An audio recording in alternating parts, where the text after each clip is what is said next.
जय हिंद मेरे प्यारे साथियों। स्वागत है आप सभी का Shashank defence academy YouTube channel पर।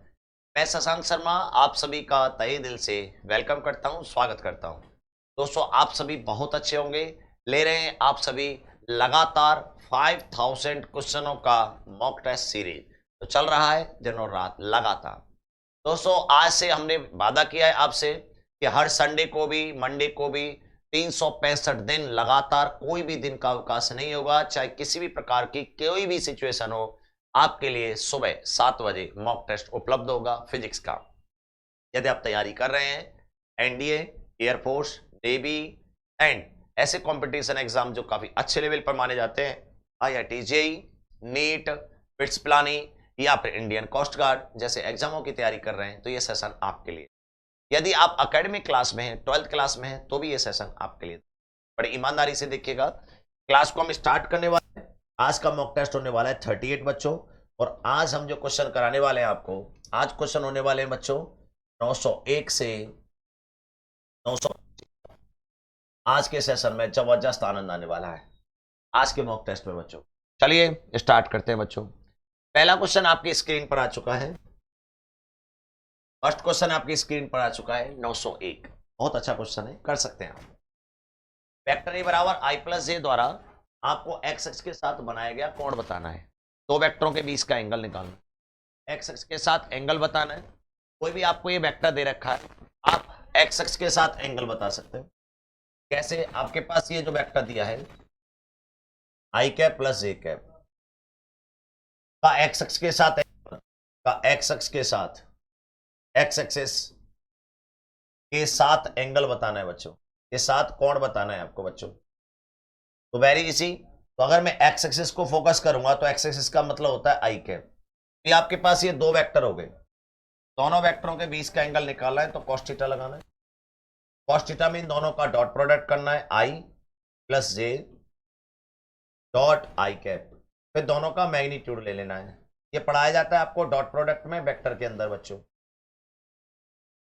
दोनों का डॉट करने का मतलब होता है आई का आई से, जे का जे से गुणा। तो आई का आई से करोगे तो 1, जे का आई से करोगे 0, बटे इसका मैग्नीट्यूड 2 का 1, क्या आ जाएगा 1/√2। आ गया। निकाल सकते हैं cos थीटा इक्वल टू 1/√2। तो cos में किसकी वैल्यू होती है बच्चों? 45 की वैल्यू होती है, तो राइट आंसर आ जाएगा 45। बढ़िया क्वेश्चन है, अच्छा क्वेश्चन है, ध्यान रखिएगा। कभी भी दो वेक्टरों के बीच का एंगल निकालने की बात कहे तो हमेशा cos थीटा लगाएंगे। आप क्या लगाएंगे बच्चों? cos theta. तो cos थीटा बराबर होता है a dot b over a b बच्चों। ये बात ध्यान रखेंगे आप, ये बहुत अच्छा पॉइंट है, इसको ध्यान रखेंगे। अगला क्वेश्चन बच्चों, क्वेश्चन नंबर 902 बच्चों, बहुत अच्छा क्वेश्चन। इसे लगा दो आवाज। दो इलेक्ट्रॉन एक दूसरे से एक एंगस्ट्रॉन की दूरी पर है, इनके बीच कूलम्ब बल होगा। कूलम्ब फोर्स से निकालना है। दो इलेक्ट्रॉनों के बीच में बच्चों, एक इलेक्ट्रॉन ये, एक इलेक्ट्रॉन ये, डिस्टेंस है वो 10⁻⁻10 मीटर। एक एंगस्ट्रॉन का मतलब होता है बच्चों, एक एंगस्ट्रॉन का जो मतलब होता है वो होता है 10⁻10 मीटर। अगर ये इलेक्ट्रॉन है, इनके बीच में जो फोर्स लगेगा ये लगेगा 1/4πε0 Q1 Q2 over are square बच्चों। जब इसको कैलकुलेशन करेंगे 1/4πε0 की वैल्यू होती है 9 × 10⁹। Q1 Q2 इलेक्ट्रॉन है, चार्ज होता है 1.6 × 10⁻⁻19। इधर ये 1.6 × 10⁻⁻19 बटे आर स्क्वायर, इसकी डिस्टेंस है 10⁻⁻10 का। कैलकुलेशन करते हैं तो ये 10⁻20 हो जाएगा बच्चों, यहां से ऊपर जाएगा तो ये 10 बचेगा। फिर उसके बाद ये बच्चों 16 16 16 नंबर 144, 16 × 9 ये पॉइंट से हो जाएगा, और 9 वो आ जाएगा गुणा 10⁻, माइनस प्लस का 9 और माइनस के 19 तो माइनस का 10। कैलकुलेशन करेंगे बच्चों तो 16 नंबर 144, 16 × 144 गुणा 10⁻, अप्रोक्स जो आपका आइडिया आ रहा है 10⁻, करोगे बच्चों 16 से 6 चौक 24, तो और बच्चों 6 चौक 24 और 2 26 और ये 8 गुणा, फिर आप इससे करोगे 1 का गुणा तो 144, यह आ जाएगा 4 10 8 यानी 12 13 1, ये आ रहा है बच्चों 1304 गुणा 10⁻⁻10। ये आ जाएगा 1.304 क्रॉस 10⁻, 3 पॉइंट हटा दीजिए तो -7। तो आपके पास आंसर आ गया। कोई मिस्टेक हुई है? एक बार देखते हैं। ये 10 हो गया तो ये वो, हाँ पॉइंट है, यहाँ पॉइंट चल रहा था, बिल्कुल बिल्कुल एक पॉइंट चल रहा था बच्चे। ये आपके पास 10⁻⁻8 आ जाएगा। यहाँ पॉइंट ऑलरेडी पहले से चल रहा है, एक तो 10 से ये कट जाएगा, इस वाला पॉइंट चल रहा है। तो 1.304 क्रॉस 10⁻8 अप्रोक्स आइडिया आपके पास ये आ जाएगा। अप्रोक्स बताना है, आपके पास ये आंसर आ जाएगा। ऐसे क्वेश्चन अप्रोक्स आइडिया बताना है। अगला क्वेश्चन बच्चों 903, बहुत बढ़िया क्वेश्चन। ये फॉर्मूला पूछा गया आपसे, फॉर्मूला बताओ।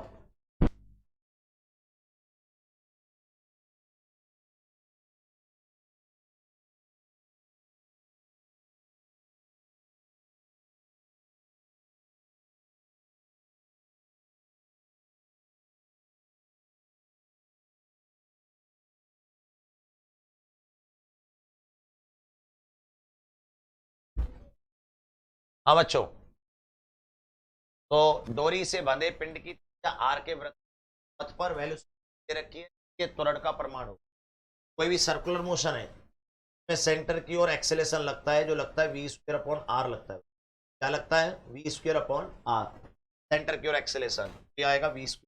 याद रखने वाला क्वेश्चन। 904 बच्चों बहुत अच्छा क्वेश्चन है कि 50 डिग्री सेंटीग्रेड पर रेजिस्टेंस है किसी का 5 ओम और 100 डिग्री सेंटीग्रेड पर है 6 ओम। तो आपको 0 डिग्री सेंटीग्रेड पर रेजिस्टेंस निकालना है। तो या तो आप फॉर्मूले से निकाल सकते हैं R बराबर R0 1 प्लस अल्फा थीटा, आप यहां से निकाल सकते हैं, ये सूत्र से निकाल सकते हैं आप, इस सूत्र से, या बच्चों आप ट्रिक से बता सकते हैं, सीधे सीधे ट्रिक से बताएं। टेम्परेचर 0 डिग्री सेंटीग्रेड, फिर आपका 50 डिग्री सेंटीग्रेड, फिर आपका 100 डिग्री सेंटीग्रेड, ऐसे है। 50 डिग्री सेंटीग्रेड, यहां ध्यान दें, 50 डिग्री सेंटीग्रेड से 100 डिग्री सेंटीग्रेड हुआ तो 1 ओम बढ़ गया। चेक करो, क्योंकि यहां पे था बच्चों 5 ओम, यहां हो गया बच्चों 6 ओम, और जब आप पीछे जाओगे तो 1 ओम घट जाएगा। सिंपल सी बात है, 1 ओम घटेगा और ये कितना हो जाएगा बच्चों? 4 ओम। लो साहब खत्म। ऐसे क्वेश्चन करना है, आंसर आ जाएगा दिल्ली बच्चों। ठीक बच्चों, very easy question. Question number 905, कौन सी कोणीय विभेदन के लिए मूलभूत राशि है? एंगल के लिए कौन है? लेंथ नहीं होती, टाइम नहीं होता, रेडियन, रेडियन तो मात्रक है बच्चों, मात्रक है, यूनिट है, तो कौन सी है? एंगल। यानी एंगुलर के लिए कौन सा है, ये पूछा आपसे। नेक्स्ट 906, एक विद्युत बल्ब पर 220 वोल्ट लिखा है और 40 वाट लिखा है और 220 वोल्ट से लगा है। यदि इसे 110 वोल्ट से स्रोत से जोड़ दिया तो इसके द्वारा व्यय शक्ति। देखो बच्चों, पावर जो होती है वो होती है v²/r, ये होता है। और यदि इसे, इसका मतलब रेजिस्टेंस सेम है, तो आपको पता चल गया P प्रोपोर्शनल टू v²। यहां से अगर हम देखें तो P1/P2 बराबर V1/V2 का होल स्क्वायर। बच्चों अगर हम यहां से ध्यान दें, पावर कितना है बच्चों इसकी? 100 वाट बटे, अब आपको पावर P1 और P2 निकालना है। पोटेंशियल कितना लग रहा था? 220 वोल्ट बटे V2 कितना लग गया है आपके पास? 110 वोल्ट का होल स्क्वायर। यहां से पावर P2 जो आ जाएगा वो आ जाएगा 100/4, तो बोले तो 25 वाट बच्चों। अच्छा क्वेश्चन है, 25 वाट आंसर दिल्ली आ जाएगा। ऐसे करना है बच्चों, ये बहुत अच्छे क्वेश्चन होते हैं, इनको ध्यान रखना चाहिए, है ना, जो बल्ब वाले क्वेश्चन है। 907, R व 2R में उत्पन्न ऊष्माओं का अनुपात। हीट जो होती है ना बच्चों, वो होती है पावर बाई टाइम। जितना पावर उसकी होगी पर सेकंड, उसकी हीट क्रिएट होता है बच्चों। तो आपसे इन दोनों में हीट का रेशियो पूछा है, तो मैं अगर आपसे बात करूं हीट का ratio proportional to power with time, तो सेम ही होगा। तो पावर, ये कौन सा कॉम्बिनेशन है? पैरेलल कॉम्बिनेशन है। और पैरेलल कॉम्बिनेशन में देखो पावर के दो फॉर्मूले होते हैं, एक तो होता है v²/r और एक होता है I² × r। v² × ir लगा दोगे तो I² × r। बच्चों इन दोनों में क्या चीज कॉमन है? पैरेलल कॉम्बिनेशन में पोटेंशियल कॉमन है दोनों में, तो पोटेंशियल कॉमन है तो आप इसे मत लगाइएगा, आप लगाइएगा इसे तो पावर प्रोपोर्शनल टू आ जाएगा 1/r, क्यों? पोटेंशियल कॉमन है दोनों का, पैरेलल कॉम्बिनेशन में पोटेंशियल कॉमन होता है। अगर मैं बात करूं पावर का रेशियो P1 रेशियो P2, वो हीट के रेशियो के बराबर ही होगा जो निकालना है आपको। ये आ जाएगा आपके पास रेजिस्टेंस R2 बटे रेजिस्टेंस R1। रेजिस्टेंस R2 कितना है बच्चों? मुझको इन दोनों में बताना है। R2 में इसको मानूंगा पीछे वाले को, तो आ जाएगा 2R, R1 आगे मानूंगा तो R, तो आंसर आ जाएगा 2:1। ये है बच्चों क्वेश्चन, तो आंसर आ जाएगा 2:1। ये आंसर बढ़िया क्वेश्चन है, ऐसे क्वेश्चन आते रहते हैं बच्चों। अगला क्वेश्चन, चुंबकीय क्षेत्र को उत्पन्न किया जा सकता है, मैग्नेट फील्ड को किससे क्रिएट कर सकते हैं? ए मूविंग चार्ज, गति करता हुआ आवेश, ऐसा तो हो नहीं सकता। ए चेंजेबल इलेक्ट्रिक फील्ड, यानी इलेक्ट्रिक फील्ड चेंज हो रहा हो, बिल्कुल, या नन ऑफ दिस। देखो बच्चों, अगर चार्ज मूव कर रहा है लेकिन एक्सेलेरेशन है उसमें, तो इसे क्रिएट किया जा सकता है, ये एक ऑप्शन बनता है। और यदि बच्चों चेंजेबल इलेक्ट्रिक फील्ड चेंज हो रहा है, विद्युत क्षेत्र चेंज हो रहा है, तो भी मैग्नेट क्रिएट होगा, तो इसलिए बोथ ऑफ दिस, जल्दी आंसर आएगा। क्वेश्चन नंबर 909, अल्फा पार्टिकल किस परमाणु का नाभिक है? मैंने आपको कई बार बताया अल्फा पार्टिकल हीलियम होता है, इसे हम 2He4 को अल्फा पार्टिकल कहते हैं। Right option is Bombay, Bombay नहीं कलकत्ता है, ये बी है और ये सी है, ठीक है बच्चों, और नीचे वाला डी है। अगला क्वेश्चन 910, एक प्रक्षेपण कौर जिसके लिए प्रक्षेप की क्षैतिज परास अधिकतम ऊंचाई के बराबर होगी। देखो बच्चों, इसका रिलेशन होता है R बराबर होता है 4H cot थीटा। किसी भी प्रोजेक्टाइल मोशन में, ये प्रोजेक्टाइल मोशन है, इसमें आपने किसी ऑब्जेक्ट को फेंका, तो इसकी हाइट और रेंज, इसका रिलेशन होता है R बराबर 4H cot थीटा। ये एक रिलेशन होता है बच्चों, R और 4H cot थीटा, ये दोनों आपस में बराबर है, इसने कहा है R बराबर H है। R बराबर H पर अगर हम ध्यान दें तो हमारे पास आ जाएगा R बराबर 4R cot थीटा।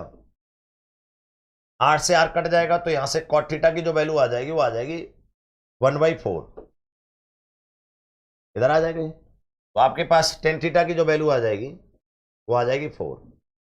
थीटा बराबर tan inverse 4, answer C Calcutta, 70 degree. बच्चों याद रखेंगे, क्वेश्चन आता है, बहुत अच्छा क्वेश्चन है।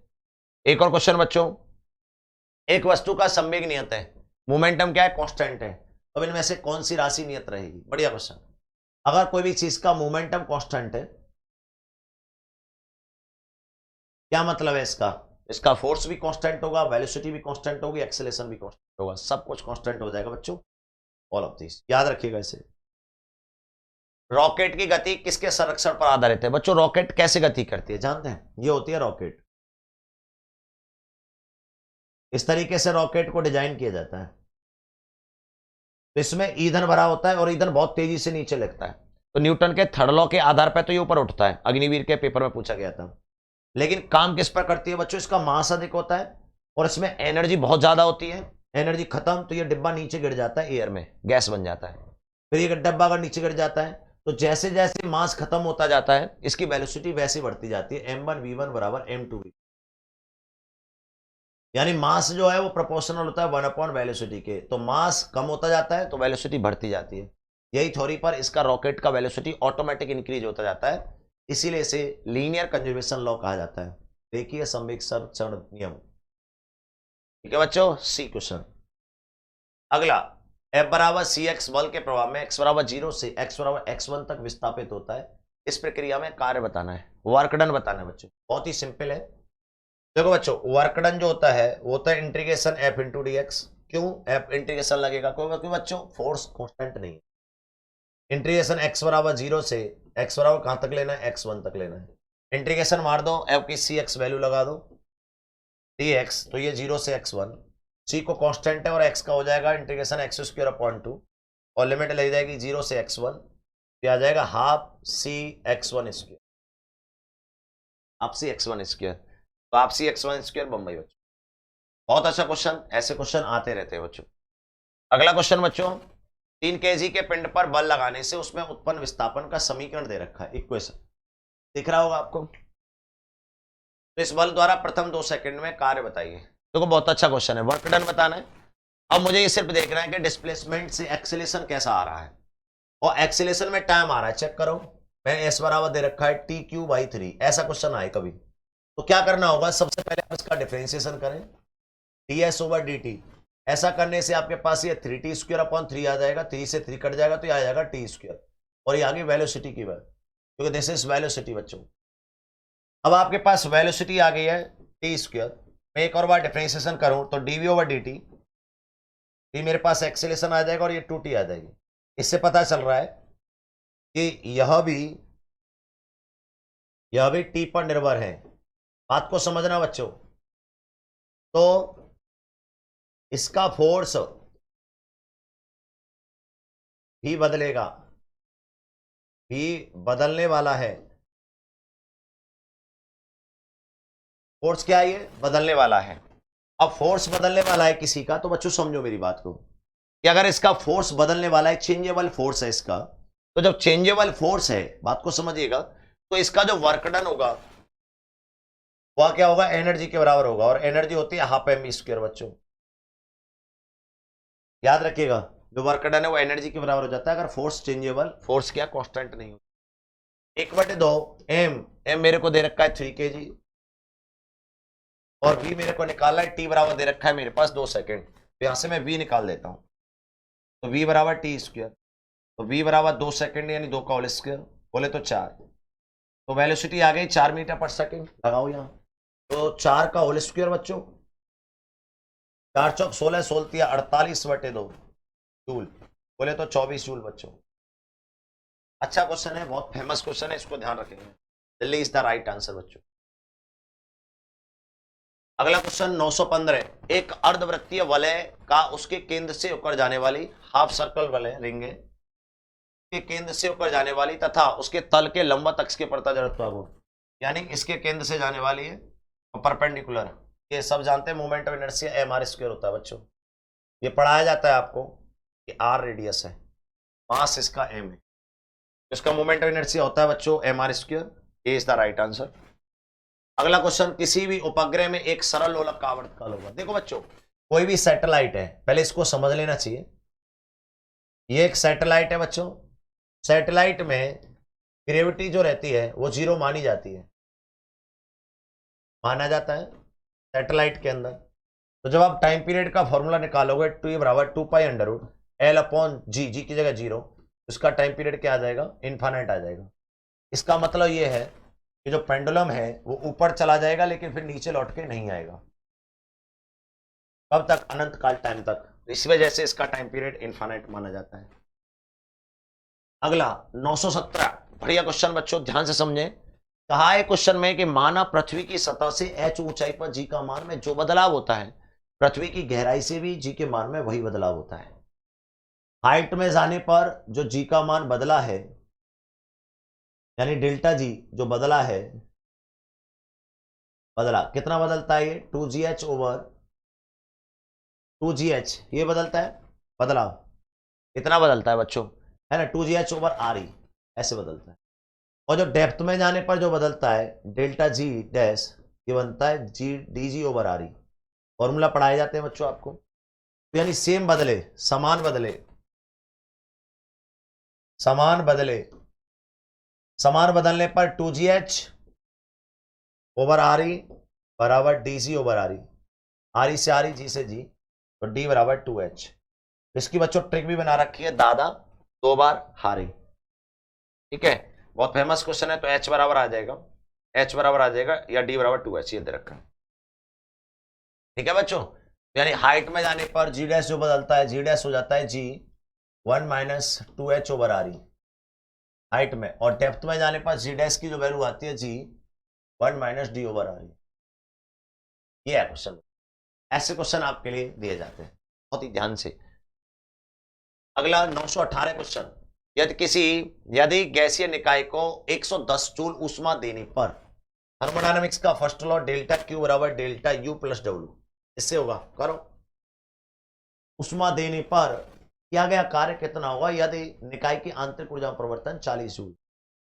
कितनी ऊष्मा दे रहे हैं आप, 110,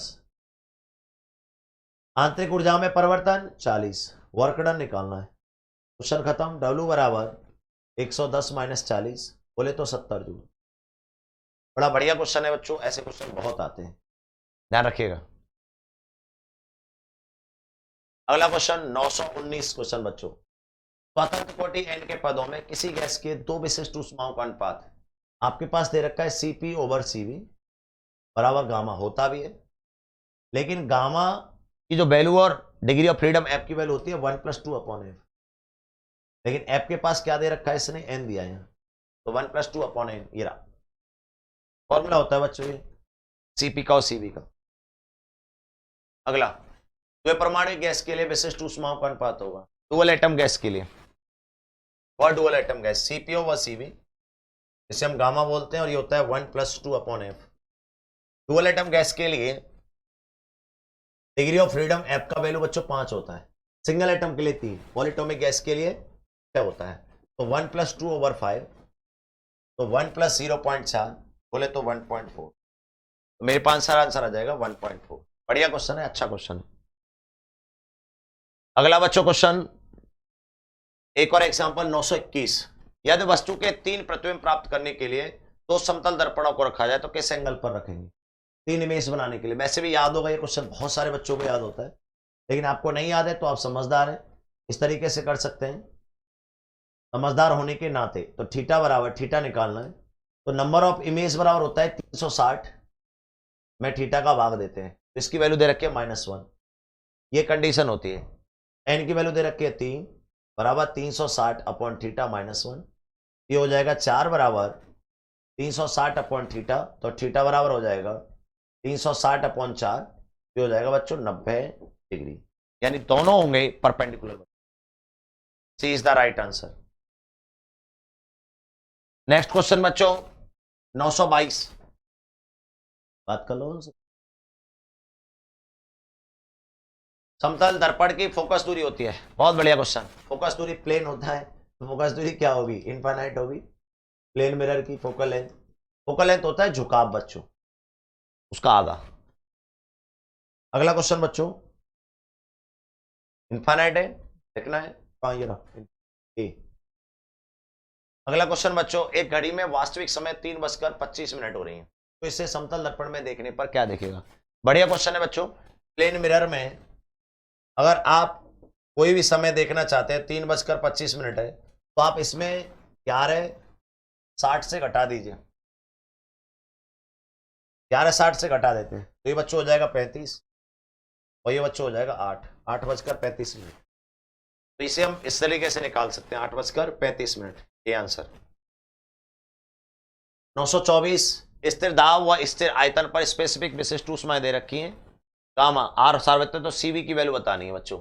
सीवी मैंने फॉर्मूला कई बार बताया, हर बार आते हैं। सीवी जो होता है, एक तो होता है बच्चों F/2 इंटू आर, और एक होता है बच्चों गामा बटे गामा -1। आप देख लीजिए आपको कौन सा ऑप्शन दे रखा है, R/गामा-1, R/गामा-1, ठीक है बच्चों, R/गामा-1। कई बार लिखा दिया बच्चों ये फॉर्मूला, R/गामा-1 ये रहा। अब आ रहा है बच्चों बिल्कुल लास्ट क्वेश्चन आपके लिए। प्रकाश को 4 मिमी मोटे रिफ्लेक्टिव इंडेक्स 3 वाले कांच से गुजरने में कितना समय लगे। बढ़िया क्वेश्चन है। पहले आप वेलोसिटी निकाल लो, कांच में आप वेलोसिटी निकालोगे तो 3 × 10⁸, ये आपकी मीटर पर सेकेंड वेलोसिटी होती है, speed of light upon reflective index, value लगा दो 3 × 10⁸ अपॉन रिफ्लेक्टिव इंडेक्स दे रखा है 3, तो वेलोसिटी आ जाएगी 10⁸ मीटर पर सेकेंड। तो बच्चा ये तो हो गया, वेलोसिटी आ गई, ठीक है। रिफ्लेक्टिव इंडेक्स 3 दे रखा था। अब अगर वेलोसिटी पता हो तो टाइम निकालना है, तो डिस्टेंस ओवर वेलोसिटी होता है।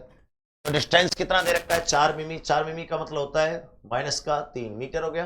वेलोसिटी 10⁸, आंसर आ जाएगा 4 × 10⁻⁻11 सेकेंड, 4 × 10⁻⁻11 सेकेंड। तो ये था दोस्तों आपका मॉक टेस्ट। संडे है आज का दिन बच्चों, आप अच्छी तरीके से मेहनत करें, बढ़िया तरीके से मेहनत कर उसको एक एक चीज को समझें, आज से रिवीजन करें। आज के लिए बस इतना ही। जय हिंद दोस्तों।